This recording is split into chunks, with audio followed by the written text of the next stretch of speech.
ઉપલેટા નગરપાલિકા તંત્ર દ્વારા કોલકી રોડ પર આવેલા ગેટનું ડિમોલેશન કરવામાં આવ્યું છે। આ કામગીરીને લઈને હવે સવાલો ઊભા થયા છે કે લાખો રૂપિયાના ખર્ચે બનાવવામાં આવેલ આ ગેટને તોડી પાડવામાં આવતા કોંગ્રેસ આગેવાને નગરપાલિકાના નિર્ણય સામે સવાલો ઉઠાવ્યા છે। ઉપલેટા નગરપાલિકા તંત્ર દ્વારા કોલકી રોડ પર આવેલા ગેટને મોડી રાત્રે તોડી પાડવાની કામગીરી હાથ ધરવામાં આવી હતી। જે ગેટ અગાઉ બનાવવામાં આવ્યું હતું તેના નિર્માણ પાછળ લાખો રૂપિયાનો ખર્ચ કરવામાં આવ્યો હોવાની ચર્ચા છે।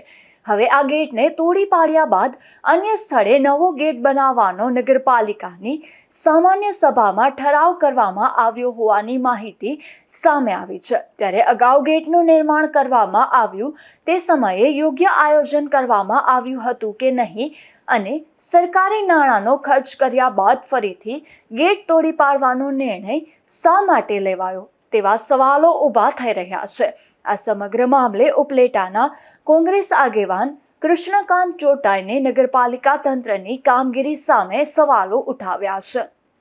કૃષ્ણકાંત ચોટાઈ, ઉપપ્રમુખ રાજકોટ જિલ્લા કોંગ્રેસ સમિતિ।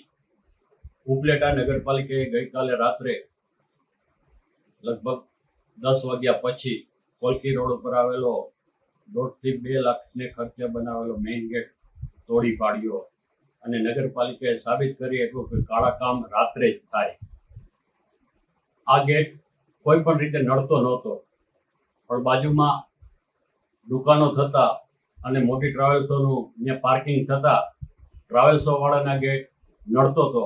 નગરજનોને કે ગામના લૂપમાં ક્યાંય આ ગેટ નડતો નહોતો, પણ ટ્રાવેલ્સો વાળાને નડતો હતો અને ટ્રાવેલ્સો વાળા પાસેથી મોટી રકમ લઈ અને આ ગેટ રાતોરાત પાડી નાખવામાં આવેલ છે।